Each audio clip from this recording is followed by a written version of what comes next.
A little better? Yep. Now you're perfect in center. Just trying to get that overhead light out of the way. I did it. Cool. Let me see.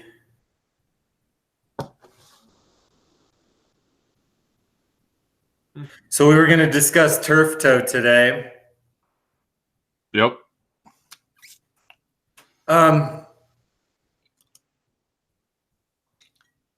Shall we just do 2 turf toe and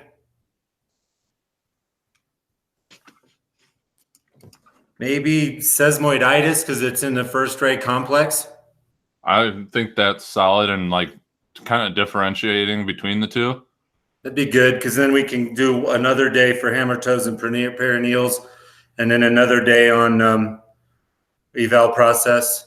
Yeah. Do a quick eval, quick bing, bang, boom, looking at biomechanics. Another day we could do orthotic trimming, break-in, and cleaning. Worked for us. That's perfect. Okay.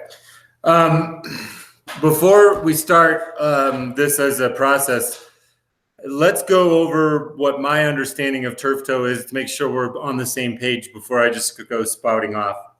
My understanding is that turf toe is a bit of a broad diagnosis for inflammation distal of the MPJ in the hallux. Okay. Now, if we think about what's distal of the MPJ in the hallux, that leaves FHL insertion point and FHB, flexor hallucis brevis, and then the possibility for tendinitis in the distal IP joint. Okay. What is your understanding of turf toe? I guess when you say that it's a catch-all one, it's basically more that first MTP joint where it's either I think you said inflammation in that area or actually like a sprain to it. 'Cause for me, working like football, that's where we've run into it the most, and I've worked with the foot. So me too. I ended up working out with a couple of the Indianapolis Colts in the mid-2000s. Robert Mathis and Dwight Freeney. Oh. And I ended up going out to Nike to work on the forefoot rockering of their custom shoes. They ended up just taking what I had to tell them, and I left and never heard from them again. But what I'll do is I'll open up the intro with turf toe being a pain in the great toe that happens to a lot of cleated athletes, and then I'll just run from there. Is that good? Yeah, because even for my own personal, it's just like, what have you found to be the best intervention, like right away? We did some kind of spica taping with one of our guys around that joint that seemed to help him a lot. But then, do you do the half carbon fiber plate insert? Those are the type. I'm just curious what you do and how we can make our practice better because of that. Okay. All right. So I'll just introduce myself and roles. Does that sound good? Perfect. Hi, this is Shawn with Extreme Footworks and Clinically Pressed today. Doctors Joel and Dr. Kyle, and they've had me on their program to talk about turf toe. So I'm going to hold this model up a little bit. I'm going to get a clipboard real quick. We're going to talk about pain in the great toe. A lot of diagnosis for turf toe comes from cleated athletes. And so I think in both of our practices, we've seen that occur more frequently in athletes that use cleats than in athletes that don't. So we're going to kind of talk about the role of the cleat in the formation of turf toe too. That's not to say it can't happen without cleats, but I think we can all three of us agree that there's usually a cleat involved, someone who uses a cleat a lot. So let's talk about what turf toe is. Turf toe is an inflammation in the distal toe in the location of the last joint line between the distal interphalangeal joint and the MPJ. And in this area, we've got a couple insertion points for flexor hallucis longus and flexor hallucis brevis. And the primary role of those two is to plantar flex the first toe. And backing up just a moment to discuss the role of the first ray is it's the primary propulsive lever, right? So we're supposed to get 60% of toe off from the first and 10% from each of the lesser metatarsals from a force distribution standpoint underneath the foot. So if we talk about what a foot that overpronates or oversupinates does, there is a role for the mechanics of the foot during stance phase as a causal factor for turf toe, for flexor hallucis longus tendonitis, and even for pain in the MPJ. Okay, and we're going to talk about some reasons for that in our next discussion. One of which will be sesamoiditis, but turf toe occurs distal of the MPJ. It can be found somewhere basically in the tip of the toe. So kind of like the last joint line in your thumb and the location of the nail. And it is typically hurts when the patient tries to fire the toe down. So when you're palpating in the office and you ask them to push, say you ask them to push the MPJ against your finger, they're going to be employing peroneus longus for that. And so with turf toe, that shouldn't hurt. Okay. With turf toe, when they fire the toe itself down, that should hurt. So if you say, hey, push my finger, and they push using FHL, that should hurt. That can be caused by tendonitis at insertion point of FHL or FHB, flexor hallucis brevis, which is a short little one here that aids flexor hallucis longus in the plantar flexion and adduction of the great toe. They work together to counteroppose the forces of the flexor of the peroneus longus moving the toe down. So when we have an imbalance between FHL and FHB and peroneus longus, we can get the standard bunion. Okay, so a weakness in FHL or FHB will lend itself to a dominance in the hallux adductus muscle and its associated adductors, and therefore breaks down the first. We don't see that as much in the athletes that we're treating for turf toe because they've got really well-developed FHLs. They are basically high performance athletes designed to toe off on that first ray and maybe even cut and change directions. So in cleated athletes, we're talking about soccer players and football players primarily on the field. The action of having to switch directions lends itself to the turf toe as well. So I don't think we see as many turf toe instances in, say, the guys in the trenches, offensive linemen, defensive linemen. We see the turf toe cases in the wide receivers and the running backs and the defensive backs and the linebackers.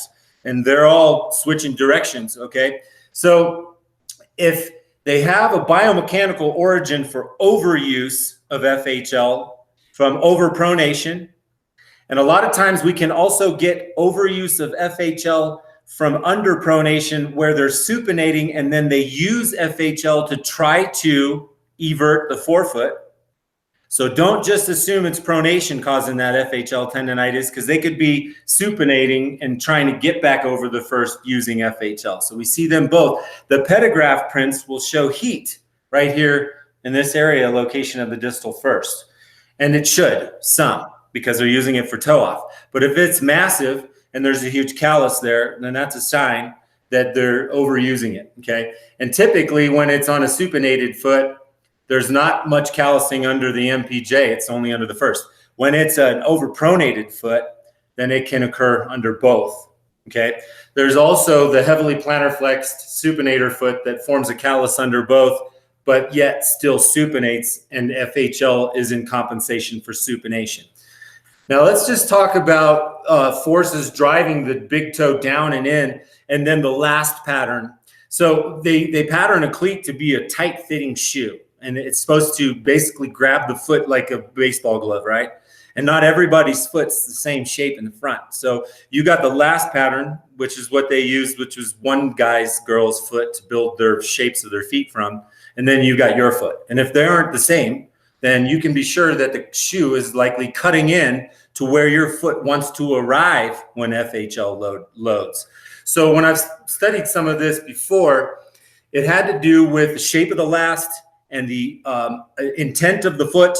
And many feet are actually a little wider and squarer in the toe box than the cleats that we're seeing that they have access to, right? So they're getting kind of cut off right here as that shoe cuts them off. And they end up with the FHL insertion right on the stitch seam for the upper, or the boundary between the upper and the midsole of the shoe. So that can cause it. It can be aggravated because there's a protrusion there from the seam line. It can also be aggravated by the fact that the cleat placement from the cleat plate, and this is what we found in the past, and this has evolved in the cleat manufacturing companies some, since we gave them some free information, but they were putting these cleats in a place that, and making the base of the cleat plate a little extra flexible, so there was pinpoint pressure on hard turf where the cleats were, corresponding into the anatomy of the foot. So I told Nike in some conversations they should pay attention to where the pressure from the actual cleats themselves was impacting the foot. And if there was a correlation between that tendonitis at insertion of FHL and a cleat right there, we might need to switch the cleat. We might need to grind off a bit of the cleat. We might need to introduce a gate plate, which is a rigid carbon fiber plate. The purpose of one of those is to eliminate the other thing that exaggerates turf toe and makes it worse while you're trying to heal from it, which is great toe dorsiflexion, i.e. what it goes through a toe off, right? So imagine it's coming down, it whacks into a shoe, it gets all this pressure driven through it by a cleat, and then it comes up into toe off and straps FHL at the end in an uncomfortable, pressurized environment and out of position even possibly, for this massive amount of thrust to be forced through the toe and if they're cutting medially, so the plant foot, right? So this is their right foot, and they're cutting left, then all those forces are increased by the eversion moment placed on the foot as they try to force their body left of center. So that's why we see in the sport that involve these changes in direction and cleats, and a lot of times with hard turf, they haven't had enough rain.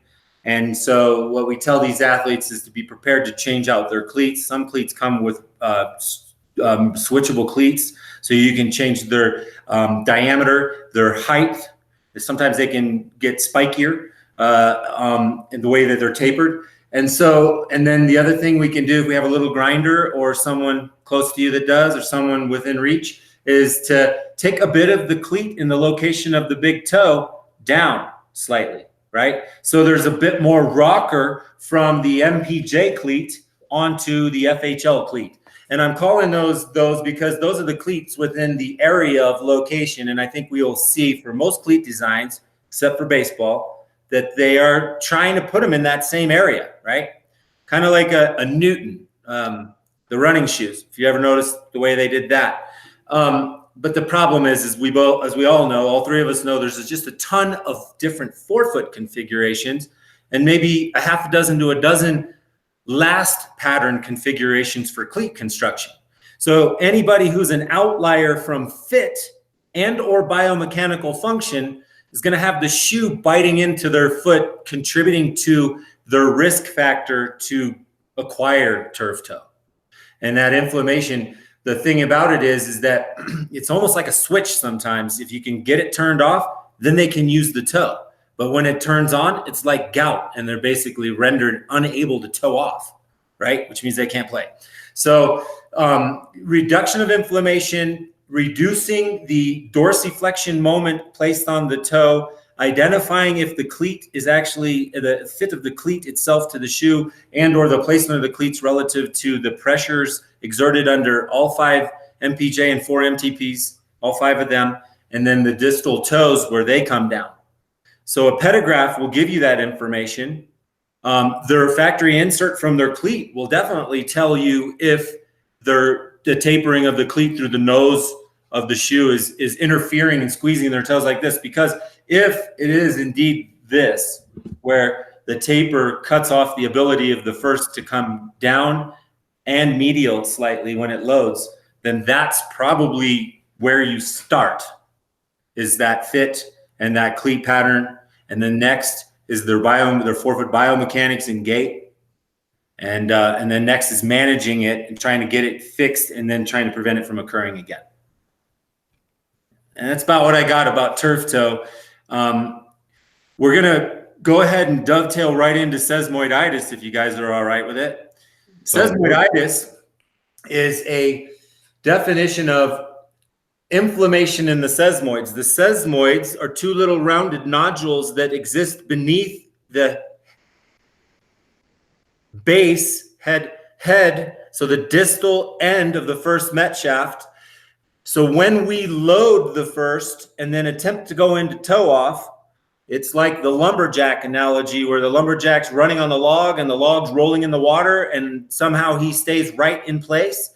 Well, the reason is it's the physics, right? He's going one way and the log goes the other, and the net outcome is the fixed position of the body above it.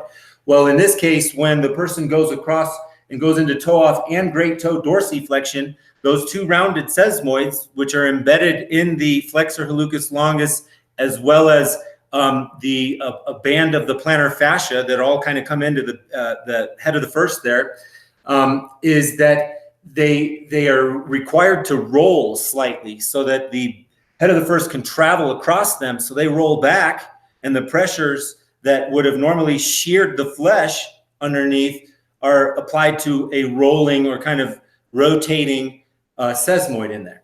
Well, if for some reason this toe's out of position, and this is where, once again, we have to talk about forefoot biomechanics, right? If they don't utilize the toe correctly for some other reason to be found in the foot or lower quarter above it, and then they overpronate or underpronate in the forefoot, and underpronation is supination, then they don't use the head of the first correctly in a loaded pattern on the floor. So in supination, we see an underutilization of the MPJ, but there is still an excessive contraction of FHL trying to manage and get the forefoot down on the medial column, aggravating the sesamoids. So it isn't always just loaded and overpronated, which is obviously the number one. So what we do see a lot of times is as a person overpronates through life, they tend to start having the first met shaft roll a little bit towards the midline of the body. Okay, so it's everting basically. And as a result, it takes the fibular sesamoid, lateral sesamoid, and kind of rolls it underneath the second med head. We see that one a lot, where the second med head is interfering with the fibular sesamoid. But mostly a person with a rigid medial column and therefore very little to no mid-tarsal pronation, in combination with at least a regular first ray, if not a plantar flexed first ray, these are the ones that have excessive first ray pressures under MPJ during gait. It can be seen in the pedigraph, and it basically causes a fractured sesamoid at some critical moment in their movement. Now you can imagine that foot without the balance of FHL in the distal toe, then pivoting and turning on these two rounded stones that are only really rolling in one axis, and that person cuts and burns on MPJ. What's happening to that soft tissue around those sesamoids, right? So it's another risk factor for cleated athletes, and athletes do a lot of directional changes, like even basketball players, with that higher arched midfoot, rigid, not much calcaneal pronation or eversion, not much subtalar pronation, and a lot of times they supinate off of toe off because they have more inversion range of motion than eversion, and they have a tibial varum, right, that causes them to want to walk on the outside of their foot anyway. Those are the ones that then are attempting like mad to pronate. They're in compensation. They're using peroneus longus to drive the MPJ down towards the supporting surface to get a properly loaded forefoot. they're failing. And as they go up onto the ball of their foot, resupinating and oversupinating, and there is that excessively loaded twist function placed right on the sesamoids. They just either they stop moving in the right place, they get out of round, or it's like a pea. So I'll tell my patients, have you ever as a kid taken a dry pea, rolled it in your finger and thought to yourself, this is the most marvelous thing, like a BB, like a bearing? And then you break it in half, and then you're like, holy moly, is that thing sharp? They are so sharp. And that is exactly what our patients complain about once it's fractured in the x-ray shows it, or MRI shows the two pieces, that now it won't roll. And it feels just like half of a pea, an uncooked pea in your hands. And so that's why it's so painful. And then they go and I have several patients have had this done. They have it removed. They do not report much of an improvement in their ability to use it correctly again. And they do not report, but just about a 20 to 30% improvement, just enough to get by from the symptoms, because they no longer have the sharp bone interfering with the surrounding tissue. But now they have a hole where there was no bone, and they have some other issues with that weird sensation. Plus, that bone served a purpose. It's not there anymore, introducing greater shear to the MPJ in that location. Once again, one other thing, if the shoe doesn't fit well and the medial sesamoid, the tibial sesamoid, is resting on the welt from the upper with the stitch, then a lot of times, just like with our turf toe discussion, we can get a sesamoiditis from having a sesamoid against something it doesn't want to move by, right? So fit of the shoe and the forefoot can impact the sesamoiditis as well. We see a lot less sesamoiditis in flexible feet, right? Because they can get to the ground and distribute plantar pressures, the entire sole of the foot, more readily than the more rigid feet. And I think with turf toe, it's a little different, because turf toe, when you have a pronatory midfoot and a failure of midfoot, and we can still split these two conversations aside. I just want to state that you will see sesamoiditis a little more frequently with more rigidity in the foot, but you can't say the same about the turf toe. The turf toe can occur with any kind of ranges of motion in the feet. And the number one issue with the turf toe, in my mind, is the last pattern cutting into the distal toe. The number one issue with sesamoiditis is some type of overuse of the first ray complex during toe off. That's it, guys. How'd we do? Great. Got any questions? I definitely don't know it all, so if I missed anything, let me know. These are two tough pathologies to treat, because what happens is they translate to problems up the kinetic chain, because without a proper toe off on one side, can you just imagine what goes from that?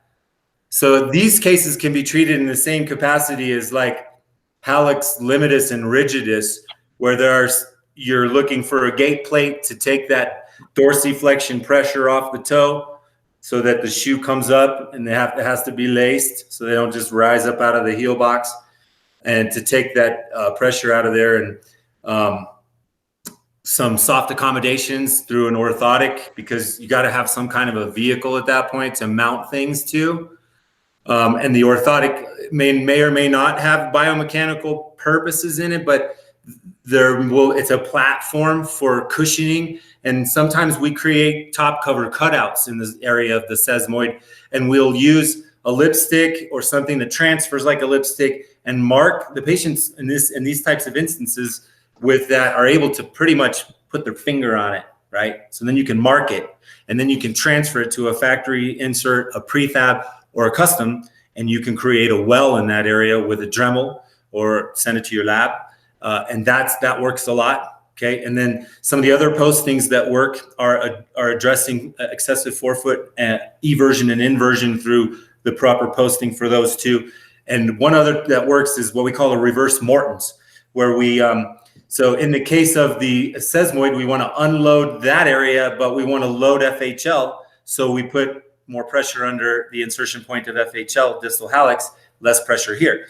In the case of hallux rigidus or hallux limitus and that FHL tendonitis, if we use a Morton's extension, and it's also appropriate because they excessively pronate through the forefoot, then the Morton's extension decreases the demanded range of motion of great toe dorsiflexion, which would lend itself to healing that insertion of FHL too. So a temporary Morton's extension for the overpronatory foot, and then one more wrinkle for the supinatory foot with either of those, you want a little lateral valgus posting, okay? And that way, when they go up, they are bearing more weight underneath the lesser met heads. And any increased bearing of weight or pressures under the lateral column, as long as it's done within just a degree or two, is going to translate to an unloading of the MPJ. Not the FHL, but an unloading of the MPJ. So we will also, in our lab, run some types of lateral posting from my hand over. So it looks like this. You see how the entire first ray is then floated.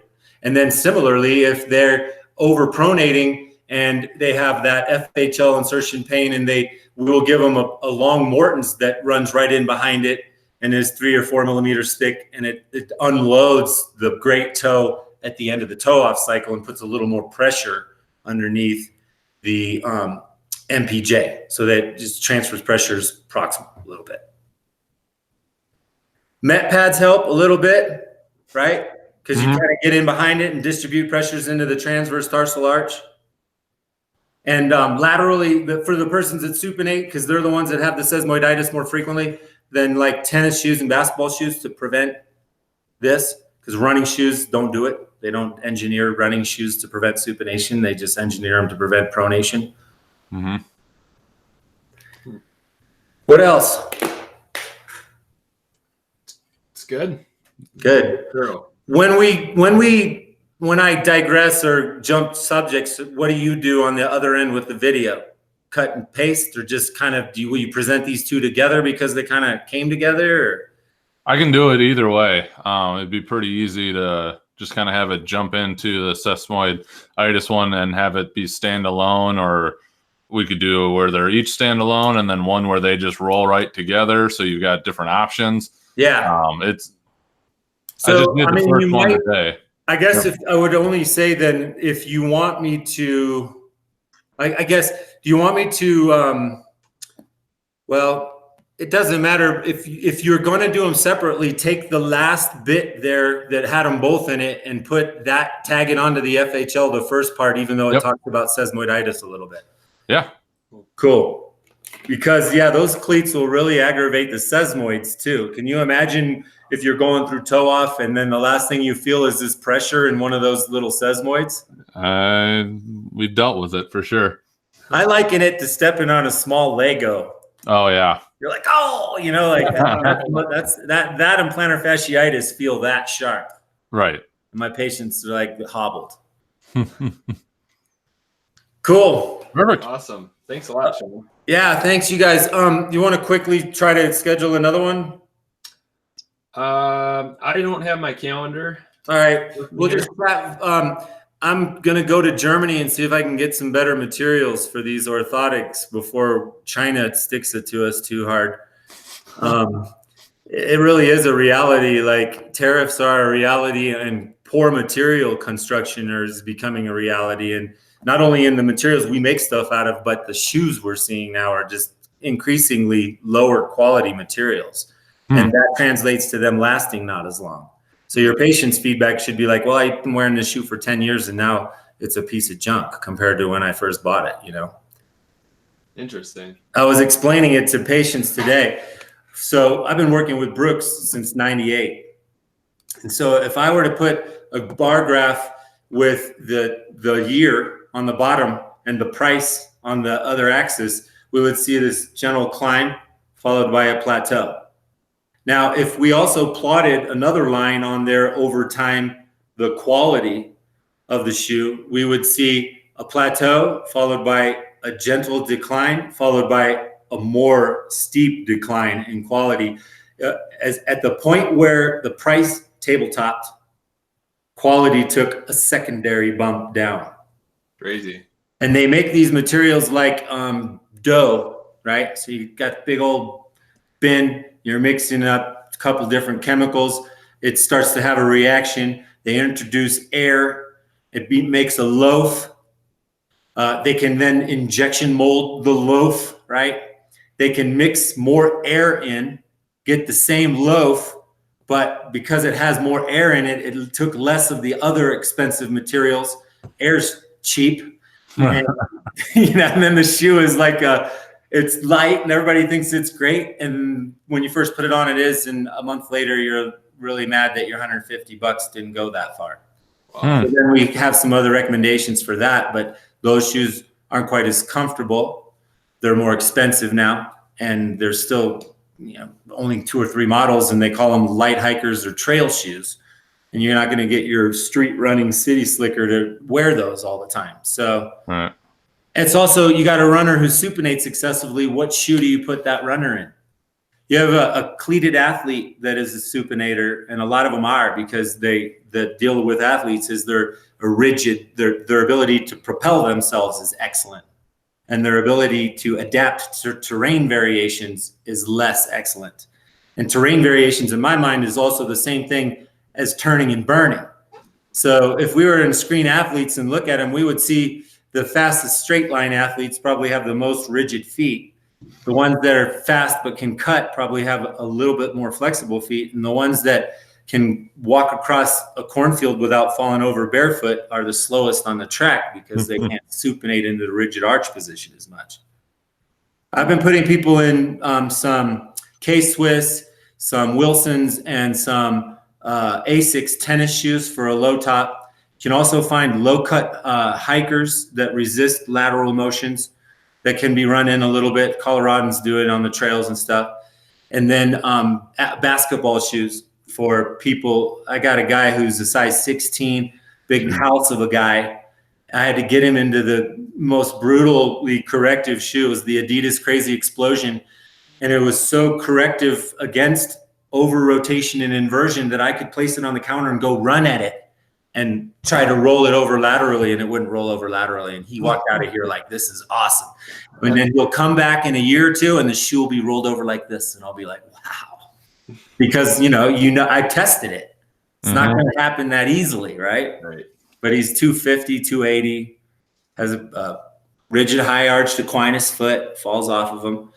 One last thing. We probably ought to have a lecture at some point about the Aquinas foot, but we see a lot of Aquinas feet with a real short fifth. And that's like a steep fall off of the French curve, and they'll come up on it and it'll cause supination because that lever, those 5 lever arms aren't the same length. So as they come up, they rotate out. Well, that's good if you had some rear foot, midfoot pronation, but if you don't pronate at all and your foot's attached to tibial varum, then you end up supinating the toe.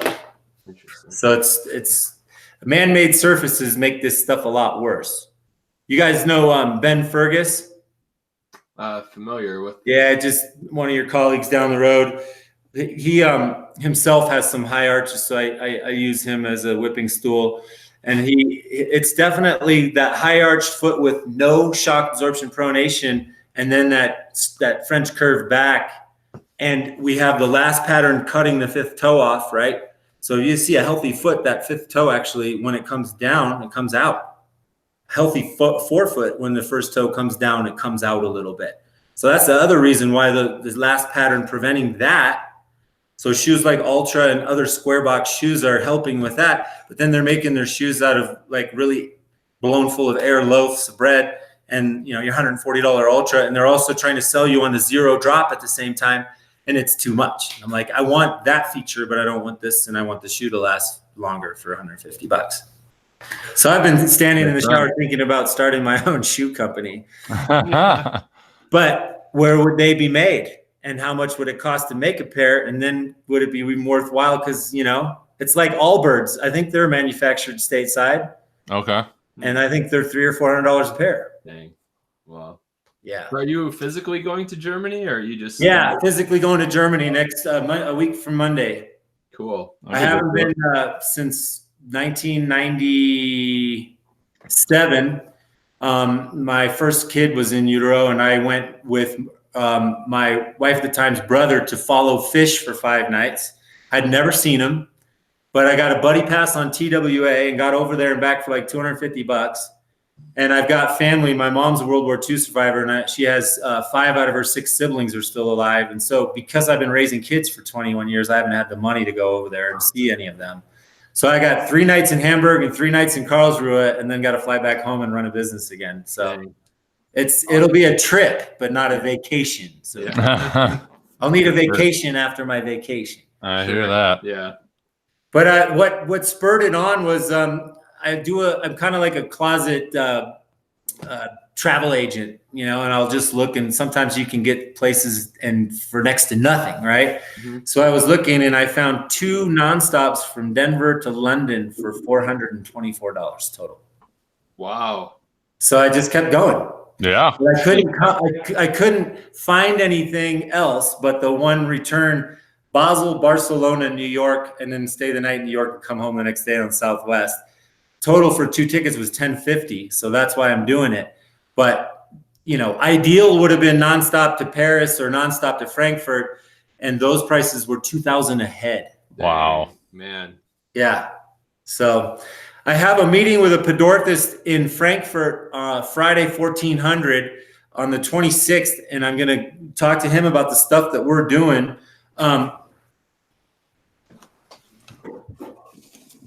They do more milling of materials and stuff, but you guys, this is the next generation casting box. Okay.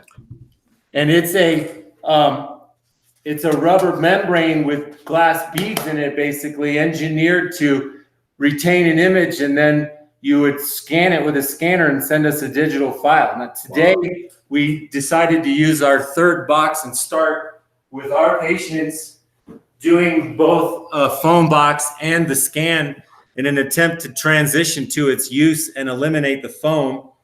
And I know you guys don't do a lot of orthotics yet, but this is pretty exciting in the sense that what that allows us to do is forego any shipping of foam boxes, which is, believe it or not, it's a bit of a deal breaker for some accounts, that simple action.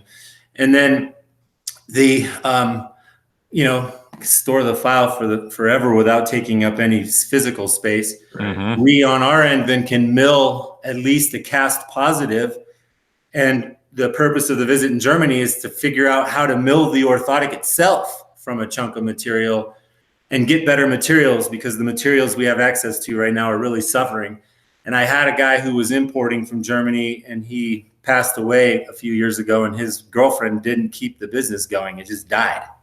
And so he was the only German importer stateside, and all kinds of different things. Like I can't get my high-end petagraph anymore. I can't get certain laminates and different things. So I'm pretty excited about trying to get access to that. And we're even thinking, well, heck, we'll just distribute those materials to other like-minded individuals stateside too, if no one else is doing it. So my cousin over there has a German, a GmbH, which gets us around the requirements of Germany for buying there. But the whole thing about import-export is it's not as easy as it sounds. You can't just go over there, get it, bring it back. You know what I mean? Right. There's all this red tape, shipping, and it's a nightmare. So the way they were doing it was a container ship to the port of St. Pete. So we were often waiting for the ship to come in when we would call down there for our stuff. Crazy. Yeah. So I don't know. It's good and fun. And therefore I'm out. And so maybe another one of these in August and another one in September. Sure. Yeah, that sounds good. Cool. And Tuesday or Thursday, depending on what the weeks hold. That works better for me. I don't know. We'll figure it out. Okay. Yeah. All right. I'll be in touch. Yep. That sounds great, Shawn. Have a safe trip. Yeah. Safe travels. Thanks, guys. Take care. See ya. Should have recorded all the material stuff and the shoe thing. I didn't stop the broadcast. Oh, did you really? No, I actually didn't.